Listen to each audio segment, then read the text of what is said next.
বেসরকারি এলপিজি ও অটো গ্যাসের নতুন মূল্য ঘোষণা।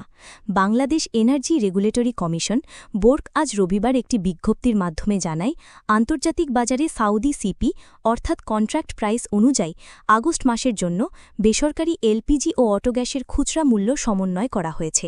নতুন মূল্য ও কার্যকালের বিবরণ। 12 কেজি বেসরকারি এলপিজি রিটেল আগেকার 1364 থেকে 1273 প্রতি সিলিন্ডারে টাকায় 91 টাকা হ্রাস, কার্যকর 3 আগস্ট সন্ধ্যা 6টা থেকে। অটো গ্যাস ভ্যাট সহ প্রতি লিটার 58.28 টাকা, আগের দামে 4.18 টাকা হ্রাস। বিভিন্ন সিলিন্ডার মাপের নতুন মূল্য।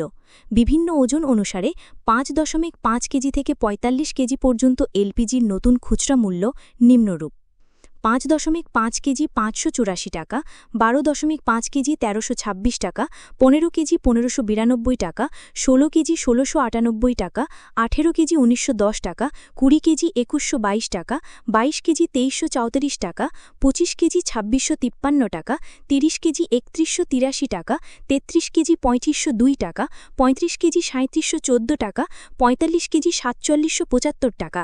সরকারি মালিকানাধীন 12.5 কেজি সিলিন্ডারের মূল্য 825 টাকা অপরিবর্তিত রাখা হয়েছে।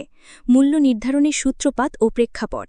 বিজ্ঞপ্তিতে জানানো হয়েছে, নতুন মূল্য সাউদি আরামকো কর্তৃক ঘোষিত আগস্ট মাসের প্রোপেন প্রাইস $520 পার টন ও বিউটেন $490 পার টন নির্ধারণের ভিত্তিতে নিরূপিত হয়েছে।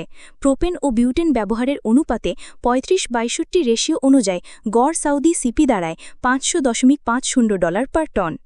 এছাড়া বোর্ড জানায় যে, প্রতি মাসে আন্তর্জাতিক বাজার ও সাউদি সিপি অনুযায়ী মূল্য নির্ধারণ করা হয়, সে নিয়মেরই অংশ এই সিদ্ধান্ত। গ্যাস, বিদ্যুৎ ও অন্যান্য মূল্য নির্ধারণে বোর্ডের স্বতন্ত্রতা ও স্বচ্ছতাকে কেন্দ্র করে একাধিক বিতর্ক চলছে। এর অনেকটাই সরকারি হস্তক্ষেপের পরিপ্রেক্ষিতে, যেখানে বোর্ডের স্বাধীনতা সীমিত, যদিও গত আগস্টে একটি গ্যাজেটি প্রজ্ঞাপনের মাধ্যমে সরকারি নির্বাহী ক্ষমতা বাতিল করে বোর্ডকে পুনরায় মূল্য নির্ধারণে নিয়োজিত করার সিদ্ধান্ত নেওয়া হয়েছে। এদিকে কিছু প্রতিবেদনে ও সামাজিক অনুসন্ধানে উন্মোচিত হয়েছে যে, সরকারি নির্ধারিত ন্যায্য মূল্য ফলো না করে অনেকেই 150-200 টাকা বেশি চার্জ করছেন, যা সাধারণ ভোক্তাদের গৃহস্থালী ব্যয়ে প্রভাব ফেলছে।